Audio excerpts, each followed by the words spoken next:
में आपकी क्या राय है? एक अधिकारी बंगाल के चुनाव में बड़े प्रचलित हुए, अजय पाल शर्मा साहब पुलिस ऑब्जर्वर बन के गए थे इलेक्शन में।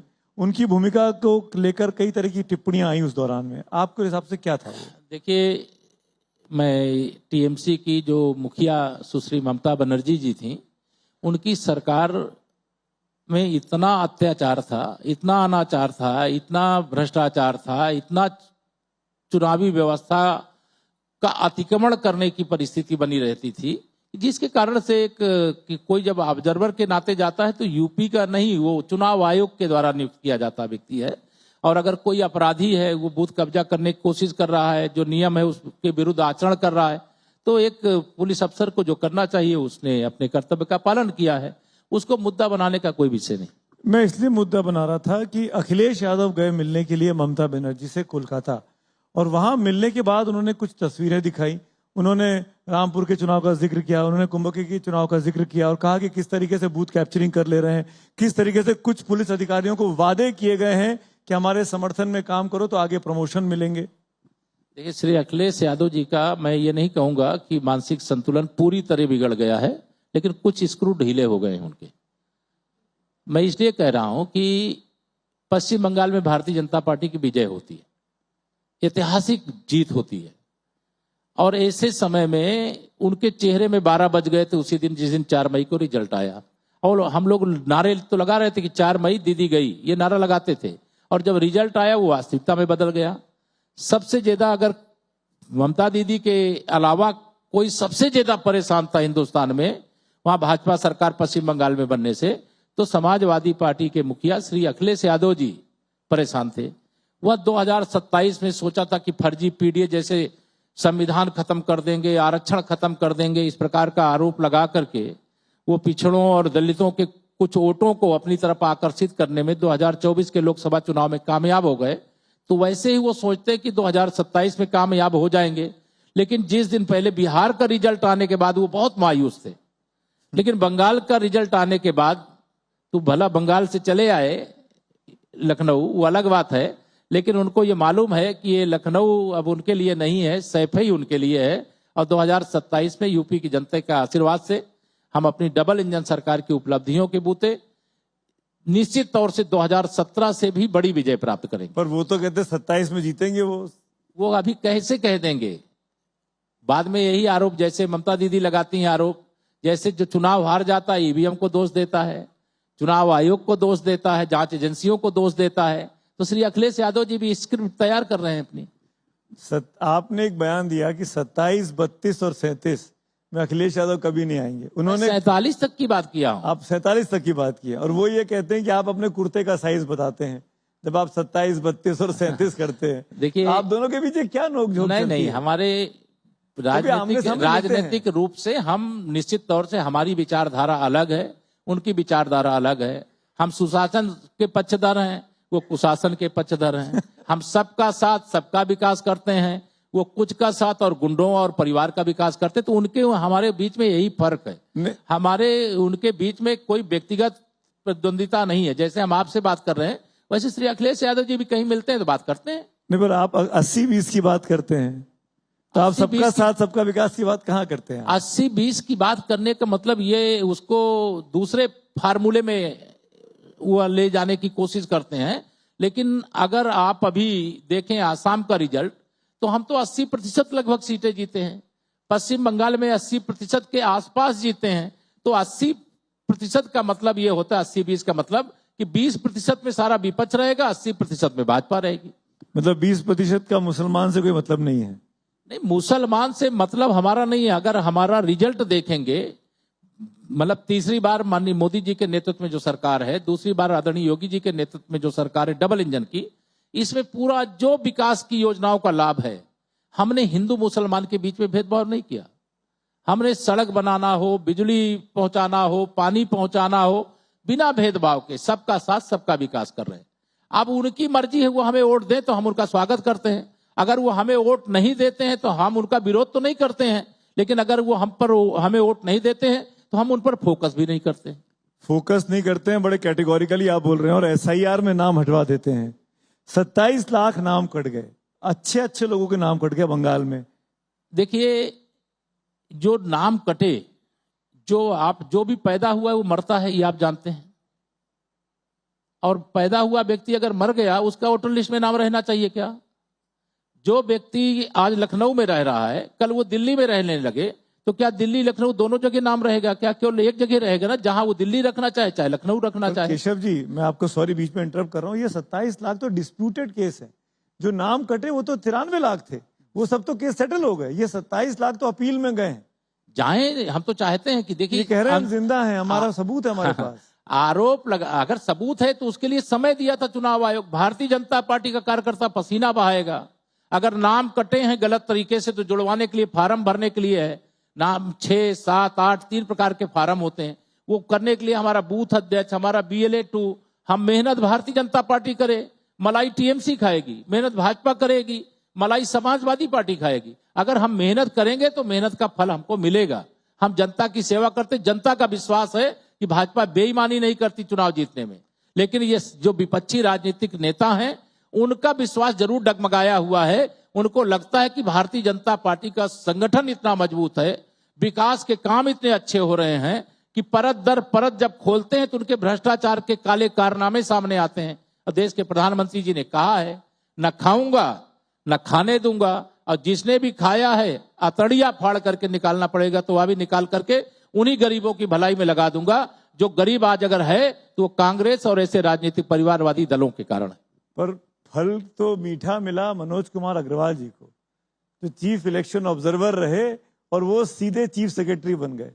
सुब्रत गुप्ता साहब रहे, जो सीधे एडवाइजर बन गए शुभेंदु अधिकारी जी के। तो जो लोग चुनाव आयोग में काम कर रहे थे 2-2.5 महीने में, उनको तुरंत पदोन्नति देके सरकार ये अधिकार को चुनौती कैसे? ये हमारा संवैधानिक, अगर हमारी सरकार है और हम सरकार में आए हैं तो हम किसी को कुछ भी बना सकते हैं। इस अधिकार को अगर कोई चुनौती देना चाहता है तो चुनौती दे, जहां देना है। तो विपक्ष इल्जाम लगा रहा है कि ये लोग नहीं, आपके ये इशारे इल्जाम पर SIR मिथ्या है। ये इल्जाम में सच्चाई नहीं। अगर कोई मेरिट पे काम कर रहा है, वो कोई भी अफसर हो, IAS हो, IPS हो, IRS हो, कोई भी हो, अगर अच्छा काम कर रहा है तो उसे अच्छे काम का सम्मान मिलना चाहिए। अगर वो गलत काम कर रहा है तो निश्चित तौर से उसे दंड मिलना चाहिए। अच्छा काम मतलब आपका काम? नो, निष्पक्ष काम। अच्छा माने निष्पक्ष। ये जब क्लैरिटी करनी अफसर बहुत जरूरी निष्पक्ष है। रह करके काम करता है तो उसके बारे में मैं जानता हूं, देश के माननीय प्रधानमंत्री जी को, अगर थोड़ा भी कोई गलत है तो वहां संरक्षण भाजपा में कोई हमारा राष्ट्रीय नेता नहीं दे सकता। प्रदेश में भी जो गलत है उसको संरक्षण नहीं दिया जा सकता। लेकिन जो सही है उसको प्रोत्साहित करने की जगह हतोत्साहित करना, ये मतलब किसी भी सरकार का मतलब कर्तव्य नहीं होता है। इसलिए सरकार के नाते जो जिम्मेदारी है उसको निभाया जा रहा है। मैं एक और 2-3 मुद्दों पे आना चाहता हूं, क्योंकि चुनाव का मौसम शुरू हो गया है। वो ये कि नीट के पेपर लीक का मामला, और सीधे सीधे जिन जगहों के नाम आ रहे हैं सब जगह भाजपा की सरकार है। नासिक मतलब महाराष्ट्र, सीकर जयपुर मतलब राजस्थान, गुरुग्राम मतलब हरियाणा, यहाँ पे सब आपकी सरकार है। और ये इल्जाम लग रहा है कि बीजेपी की सरकार में संरक्षण मिल रहा है पेपर लीक करने वालों को। देखिए, ये बात आप भी सवाल पूछते हुए भी जानते होंगे कि बीजेपी की सरकार संरक्षण दे नहीं सकती है। जिन लोगों ने भी, यह एक बहुत चिंताजनक बात है कि जिस एग्जाम को मतलब बहुत ही पारदर्शी तरीके से कराने के लिए पूरी कोशिश की गई, उसमें भी इस प्रकार का जो लीकेज हुआ है वह दुखद और दुर्भाग्यपूर्ण है। और उसकी CBI जांच का आदेश देने का काम सरकार ने कर दिया है। CBI जांच करने के बाद जो भी उसके दोषी हैं उनको पकड़ करके उनके खिलाफ कार्रवाई की जाएगी। यह भी सरकार की ओर से बयान मैंने पढ़ा है कि इसकी परीक्षा दोबारा कराई जाएगी और कोई परीक्षा शुल्क बच्चों से नहीं लिया जाएगा। लेकिन ये इतने बड़े देश में, इतने बड़े नंबर में, इतने बड़े सिस्टम में अगर कहीं भी लीकेज हुआ है तो ये चिंता की बात है, और उसका भी निवारण कोई ना कोई रास्ता निकालने का काम होगा। मैं, क्योंकि यूथ से जुड़ा हुआ मामला है, सब फर्स्ट टाइम वोटर्स होते हैं, आपके first time second time Gen Z का मामला है। 80-90 के करीब पेपर लीक हुए हैं बीते 10-12 सालों में, जब से बीजेपी की सरकारें रही हैं, और वो भी केंद्रीय एजेंसियों के द्वारा कराई। पहले तो कोई लीक होते भी रहे होंगे। हम उत्तर प्रदेश को जानते हैं, सूची भेजी जाती थी भर्तियों को लेकर के। लेकिन हमारी सरकार में अगर कहीं गड़बड़ हुआ है, उसका पता चला है, तो उस पर जो समुचित कार्रवाई होनी चाहिए, जांच होनी चाहिए, जो दोषी उनको दंड देना चाहिए, वो सब कुछ किया गया है। इस मामले में भी किया जाएगा। और युवा इस बात को समझता है, वो बुद्धिजीवी वर्ग माना जाता है, और वो यह बुद्धिजीवी वर्ग युवा जो हमारा है, जो CPMT परीक्षा में वह बैठ रहा है, उस को लेकर के नीट की परीक्षा में जब वो हिस्सा लेगा तो उसको ये मालूम है वो कितना प्रतिभाशाली है, कितनी बड़ी परीक्षा है, कितनी महत्वपूर्ण परीक्षा है। आने वाले समय में वो किसी न किसी क्षेत्र में चिकित्सक बन करके लोगों को स्वास्थ्य सेवा देने का काम करने वाला है। तो हमारी सरकार की मंशा कभी भी ऐसी नहीं थी। मैं इसलिए बोल रहा हूं कि ये जो राजस्थान के 2 लड़के हैं, ये तो आपके मदन दिलावर जी जो कि शिक्षा मंत्री हैं, उनके साथ तस्वीरें हैं फेसबुक पर। वहां के स्थानीय विधायक ने इनको बधाई दे रखी है हैप्पी एनिवर्सरी की 4 दिन पहले। राजनीतिक कार्यकर्ताओं की बड़ी मजबूरी होती है, किसी भी सार्वजनिक कार्यक्रम में जाएंगे, ठीक है, वहां पर जो भी आया हुआ है कौन कैसा नहीं है। हम लोग भी डरते रहे, दिन भर में हम लोग भी हजारों फोटो खींच जाती है। अब सबका पहले आई कार्ड नहीं देखते कि तुम हो क्या। अब उसमें सार्वजनिक जीवन में रहने वाले व्यक्ति के साथ ये समस्या रहती है। तो विश नहीं करते हैं, हैप्पी एनिवर्सरी भी तो विश नहीं करते ना आप अपनी तरफ से। देखिए, हैप्पी एनिवर्सरी तो उसी को विश करते हैं जिसको आप जानते हैं। नहीं, कई ऐसे घटनाक्रम आते रहते हैं, हम लोगों को भी देखते हैं। कई मामले में कई ऐसे लोग पकड़ जाते हैं जो कभी न कभी हम लोगों के पास आते हैं आवेदन लेके, कोई समस्या लेकर के, हम लोग मदद भी करते हैं। लेकिन हमारे लोगों की मंशा ये नहीं रहती है कि ये सामने आने वाला व्यक्ति अगर अपराधी है तो उसके साथ तो फोटो जानते हैं तो नहीं खिंचाएंगे, लेकिन अगर नहीं जानते हैं, किसी के साथ आ गए हैं तो साथ में 10 लोग खड़े हैं, फोटो खिंचा ले गए, और बाद में वो अपने डीपी लगा भी देते हैं कि हम सीएम के साथ मिलाए, डिप्टी सीएम से मिलाए, मिनिस्टर से मिलाए। तो ये एक चुनौती है जिसका कैसे रास्ता निकाला जाए, यह आने वाले समय में। आपसे पूछता हूं, नीट जैसी परीक्षाएं जो सेंट्रलाइज कराई जाती हैं, मेडिकल के एंट्रेंस, इसका रास्ता क्या हो सकता है? 2024 में भी पेपर लीक हुआ, तब भी बड़ी कंट्रोवर्सी हुई। 2 साल में आप एक सरकार ने कमेटी बनाई इसरो चेयरमैन की अध्यक्षता में, उन्होंने रिकमेंडेशंस दी, उसको माना नहीं गया, उसको लागू नहीं किया गया। 26 में फिर लीक हो गया। अब स्थिति ऐसी है कि अब आज की तारीख में जो युवा है, चाहे वो यूजीसी का मामला हो, चाहे वो नीट का मामला हो, वो बहुत नाराज चल रहा है, बहुत परेशान चल रहा है।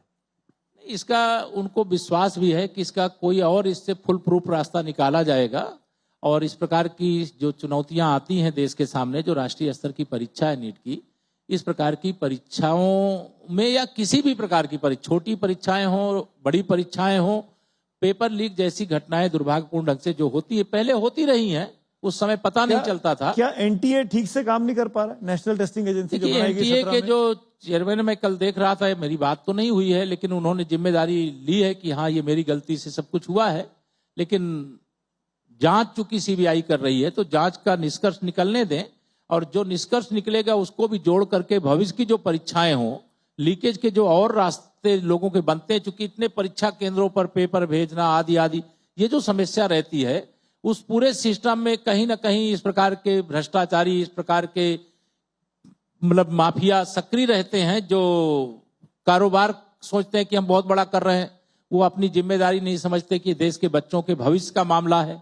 ऐसे मामलों में ऐसा अपराध और पाप नहीं करना चाहिए। लेकिन जो भी ऐसा करते हैं, मैं यह मानता हूं कि उनको खोज निकाला जाएगा, उनके खिलाफ कार्रवाई होगी, और उस रास्ते को भी कैसे बंद किया जाए, और कोई रास्ते हो सकते तो उनको भी कैसे बंद किया जाए, कैसे नीट के एग्जाम एकदम पारदर्शी तरीके से संपन्न कराए जाए, ये भविष्य में हम लोगों को देखने को मिलेगा। अभी तो जांच हो रही है, जांच का परिणाम आ रहा है, उसका इंतजार करना चाहिए। अभी आप वैश्विक संकट की बात कर रहे थे केशव भाई, हम लखनऊ में बैठे हुए हैं। लखनऊ में बहुत बड़ी आबादी शिया मुसलमानों की है। आज की तारीख में भारत का दुश्मन कौन है इस वैश्विक संकट के लिए? ईरान है, इजराइल है, अमेरिका का राष्ट्रपति ट्रंप है, कौन है दुश्मन? क्यों हमारे दुश्मन तो तीनों नहीं है, तीनों हमारे दोस्त हैं, लेकिन विदेश से संबंधित मामला है, इस पर मैं कुछ बोलना नहीं चाहता हूं, ये मेरे अधिकार क्षेत्र के बाहर है। लेकिन मैं ये जरूर कहूंगा कि ये वैश्विक ऊर्जा संकट जो ईरान, अमेरिका, इजराइल के बीच जो संघर्ष चल रहा था, उसके कारण खड़ा हुआ है, और उस संकट का सामना देश करने के लिए तैयार रहे। इसीलिए माननीय प्रधानमंत्री जी ने जो भी अपील की है, मैं भी आपके माध्यम से अपील करता हूं कि उस अपील का अक्षरशः पालन करने का प्रयास करें, विपक्ष की घटिया राजनीति के जाल में चाल में ना फंसे। नहीं, विपक्ष का ये कहना नहीं है कि पीएम ने जो अपील की है उसको ना माने। विपक्ष ये कह रहा है कि अपना जब पूरा चुनाव कर लिया, अपने पूरे चुनाव में राष्ट्र शपथ ग्रहण समारोह में पूरे के पूरे मुख्यमंत्री हवाई जहाजों से जाके और बड़े बड़े कॉन्वॉय में जाके शामिल हो गए, तब उसके बाद कह रहे हैं कि अब आप कटौती करो, अब आप संयम बरतो। तो ये चुनाव अपने अलग अलग पैमाना कैसे हो सकता है?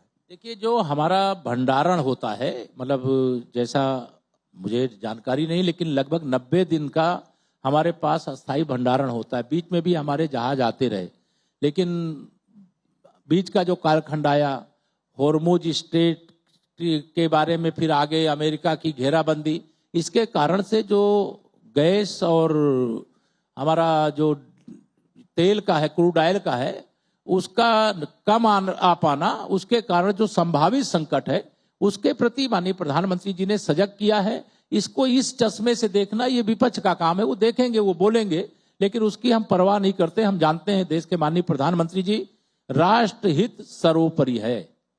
और राजनीति के छात्र होने के नाते अगर आपको चुनना पड़े कि इजराइल और ईरान कौन भारत का दोस्त है, तो आप क्या कहेंगे? मेरे अधिकार क्षेत्र के बाहर मैंने कहा कि विदेशी मामलों का विषय है, और जहां तक मैं जानता हूं, इतना ही जानता हूं कि ईरान भी और इजराइल भी और अमेरिका भी, हमारे तीनों देशों से संबंध अच्छे हैं, लेकिन चुनने और न चुनने का ना मेरा अधिकार है और ना मुझे उस पर बोलना चाहिए। और हम तो विश्व बंधुत्व की बात करते हैं, सबके साथ वो तो वसुधैव कुटुंबकम की बात करना ये भारत की ओर से हम करते हैं, पूरे विश्व को अपना परिवार मान करके सबके कल्याण की कामना करते हैं। लेकिन जो वर्तमान परिस्थिति है, वर्तमान परिस्थिति में मैं कुछ बोलूं, ये मेरे अधिकार क्षेत्र के बाहर का विषय। मुझे लगता है आपको माननीय हमारे विदेश मंत्री जयशंकर जी को संपर्क करना चाहिए, तो वो कुछ बोल पाएंगे। जरूर भारत सरकार का वर्जन भी लेंगे, पर क्योंकि मैं लखनऊ में था इसलिए आपसे सवाल कर रहा था, क्योंकि यहाँ शिया कम्युनिटी बड़ी संख्या में। खैर, मैं आगे बढ़ता हूँ। एक और ताजा बयान आया केशव भाई, और वो आरएसएस के बहुत बड़े नेता दत्तात्रेय होसबोले जी ने कहा कि पाकिस्तान के साथ बातचीत का रास्ता खुला होना चाहिए, वीजा चलने चाहिए, पब्लिक टू पब्लिक कांटेक्ट होना चाहिए। पर हम समझ नहीं पा रहे कि हमको करना क्या है। मतलब एज अ मीडिया कल तक हम लड़ रहे थे, ऑपरेशन सिंदूर की एनिवर्सरी मना रहे थे कि हम पाकिस्तान को मजा चखा देंगे, पाकिस्तान से आतंकवाद पनपता है तो हम उसको सहन नहीं करेंगे। अब दत्तात्रेय जी बोल रहे हैं बातचीत करनी चाहिए। हम कहाँ हैं?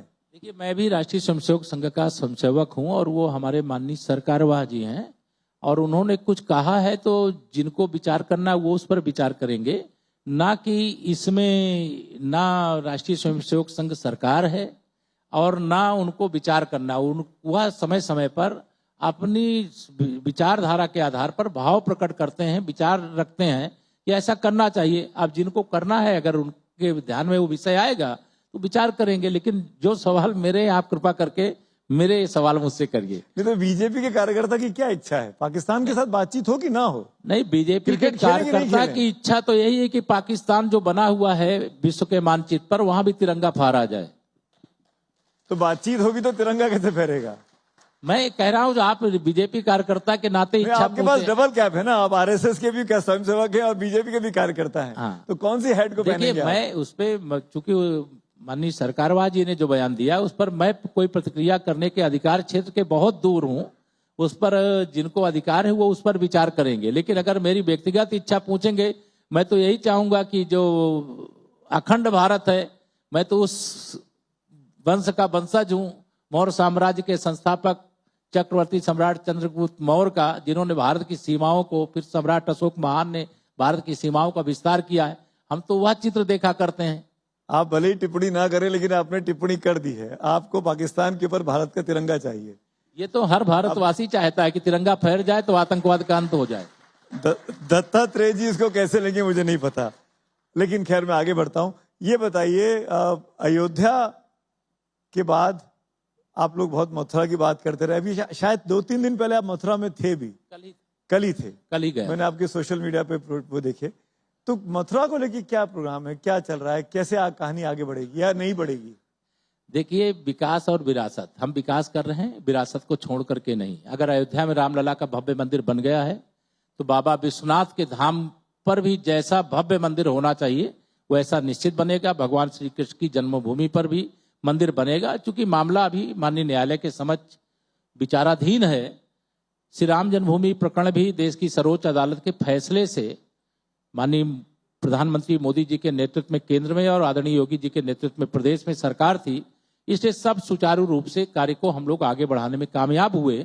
और हम हर शिव भक्त, हर कृष्ण भगवान का भक्त यही चाहता है कि जैसे अयोध्या में रामलला का भव्य मंदिर बना है, वैसे काशी में बाबा विश्वनाथ जी का धाम बने, वैसे ही भगवान श्री कृष्ण की जन्मभूमि पर भव्य मंदिर बने। साफ करिए, मैं जहां तक मैं गया हूँ काशी और जहां तक मैं गया हूँ मथुरा, दोनों जगह मंदिर तो बना हुआ है।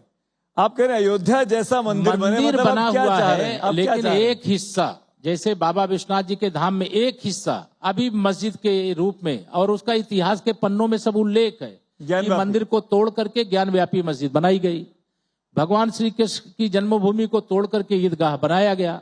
तो जो बनाया गया है यह तो स्वेच्छा से भी जो मुस्लिम समाज के लोग हैं उनको सौंप देना चाहिए, क्योंकि हिंदू आस्था का केंद्र है। लेकिन चूंकि मामला कोर्ट के समक्ष है तो हम न्यायालय पर विश्वास करते हैं कि न्याय होगा तो भगवान भोलेनाथ के पक्ष में होगा, न्याय होगा तो भगवान श्री कृष्ण के पक्ष में होगा, ये हमारा विश्वास है। तो उन दोनों जगहों को आप हटाना चाहते हैं, ज्ञानव्यापी को और ईदगाह को? हटाना ही नहीं चाहते, वहां भव्य मंदिर बनाना चाहते, लेकिन हम न्यायालय के निर्णय की प्रतीक्षा करेंगे। फिर सबका साथ सबका विकास कैसे हुआ? ये विकास का मामला नहीं है, ये आस्था का मामला है, ये विरासत का मामला है। और जब देश के प्रथम गृह मंत्री और उप प्रधानमंत्री, अभी आपने 75 वर्ष भगवान सोमनाथ के मंदिर निर्माण के 75 वर्ष पूरे होने पर माननीय प्रधानमंत्री श्री नरेंद्र मोदी जी स्वयं गए वहां पर, तो यह बताए यह जो समस्या तीनों आपको दिख रही है ना, इस समस्या का अपराधी अगर कोई है तो वो कांग्रेस पार्टी है।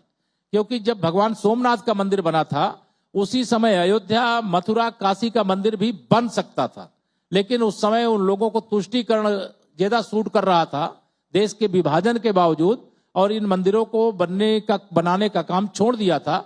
लेकिन मुझे पूरा विश्वास है कि हम सब अपनी आंखों से इन दोनों स्थानों पे भव्य मंदिर देखेंगे और न्याय प्रक्रिया से देखेंगे। न्याय और अन्याय के बीच में जब लड़ाई होती है तो जीत तो न्याय के पक्ष वालों की होती है। हम न्याय के पक्षधर हैं, हम मंदिर के पक्षधर हैं, हम शिव भगवान भोलेनाथ के पुजारी हैं, भगवान कान्हा के पुजारी हैं, तो हमें विश्वास है कि हम उसमें सफल होंगे। अब 2-3 यूपी से जुड़े मामले, जब एसआईआर का मामला आपके उत्तर प्रदेश में चल रहा था, स्पेशल इंटेंसिव रिवीजन का, तो मुख्यमंत्री जी का एक बयान आया था कि भाई हमारे कार्यकर्ता कहाँ हैं, काम करो, निकलो बाहर करो। तो क्या यूपी में बीजेपी के कार्यकर्ता घर बैठ गए थे क्या, नाम नहीं लिखा रहे थे? नहीं, मुख्यमंत्री जी ने क्यों पैनिक तरीके का रिएक्शन दिखाया? इसको आप इस रूप में मत लीजिए। मुख्यमंत्री जी हमारे माननीय मुख्यमंत्री जी भी हैं और विधानमंडल दल के हमारे नेता भी हैं, और जब कोई कार्यक्रम होता है तो उत्साहित करने के लिए कार्यकर्ता और परिश्रम करे, ये कहना कोई गलत नहीं है। और उन्होंने उत्साहित किया और पार्टी के कार्यकर्ता दिन रात मेहनत कर रहे थे और भी तेजी से मेहनत किए, और जो एसआईआर की प्रक्रिया थी उसको पूर्ण कराने में सफलता हासिल हुई। तो मतलब जैसे भवानीपुर में ममता बनर्जी हार गई, वैसे सैफई में अखिलेश यादव के लिए खतरा है? देखिए, ये हम नहीं कह सकते, ये तो जनता तय करेगी। वो एसआईआर तय करता है आजकल। नहीं, एसआईआर ये विपक्ष के द्वारा गढ़ा गया नैरेटिव है, और सच्चाई यह है कि एसआईआर की प्रक्रिया तमिलनाडु में भी हुई है, केरल में भी हुई है, वहां भाजपा की सरकार क्यों नहीं बन गई? हमारी हार्दिक इच्छा थी कि इस बार केरल में हमारी सरकार बने, लेकिन हम नहीं बना पाए। संगठन ही नहीं है भाजपा का। इसीलिए एसआईआर, देखिए ऐसा नहीं है, संगठन वहां भी है, लेकिन अभी मतदाता नहीं तैयार था। लेकिन जब एसआईआर की प्रक्रिया पूरी हो गई और भारतीय जनता पार्टी मजबूती से जनता के बीच में बनी हुई है, तो आने वाले समय में हम लोग, वह दिन भी दूर नहीं है जब केरल में भी कमल खिलेगा। अब आजकल रील का जमाना है, तो केशव भाई भी खूब रील बनवा रहे हैं, और इन्होंने अपनी रील बनवा रहे हैं ब्रजेश पाठक जी के साथ। ये क्या जोड़ी चल रही है दोनों डिप्टी सीएम के बीच में? खूब रीलें बन रही हैं आजकल। भगवान तथागत बुद्ध की परिनिर्वाण स्थली हम लोग कुशीनगर गए थे, वहां पर बुद्ध पूर्णिमा के दिन दर्शन किए। दर्शन करने के बाद हरा भरा मैदान दिखाई दिया, तो अपने भाव व्यक्त करना यह हम लोगों का दायित्व था, और उस भाव को हमने व्यक्त कर दिया। लेकिन मुझे ये नहीं समझ में आया कि मिर्ची श्री अखिलेश यादव को क्यों लगी। उन्होंने तो बड़ी खतरनाक रिएक्शन दिया, और उस रिएक्शन को रिपीट नहीं करना चाहता हूं, लेकिन ये मतलब आपके बीच और अखिलेश यादव के बीच क्या नोकझोंक है? वो आपको स्टूल मंत्री बोलते हैं सरेआम सार्वजनिक तौर पे, आप उनको बोलते हैं कि कभी नहीं लौटेंगे सत्ता के अंदर। वो जिसके जैसे संस्कार होंगे, मैंने जितनी भी बार नाम लिया है मैंने श्री अखिलेश यादव कहा है, लेकिन उनके द्वारा सोशल मीडिया के प्लेटफॉर्म पर भी आदर सहित शब्दों का प्रयोग नहीं किया जाता। ये उनके संस्कार है। हम कोई हमारा विपक्षी भी है, विरोधी भी है राजनीतिक रूप से, तो उसका भी नाम बहुत आदर से श्री अखिलेश यादव जी, उत्तर प्रदेश के पूर्व मुख्यमंत्री, सपा होने वाली सपा के अध्यक्ष, ये हम कहते हैं। तो ये राजनीतिक भाषा है, राजनीतिक भाषा का इस्तेमाल करें, तो वह संस्कार उनको नहीं मिले हैं। हमको यही संस्कार मिले, हम नाम के साथ जी भी लगाते हैं, नाम के साथ जी नहीं लगाएंगे तो श्री लगाएंगे, ये हमारे संस्कार हैं। आपकी बात पर वो प्रतिक्रिया पक्की देते हैं। आज का ये शो देख रहे होंगे या जब भी ये क्लिप देखेंगे तो रिएक्शन जरूर देंगे। खैर, मैं आखिर में आ गया हूँ। अगले मेहमान मनोज पांडे जी सामने बैठे हुए हैं।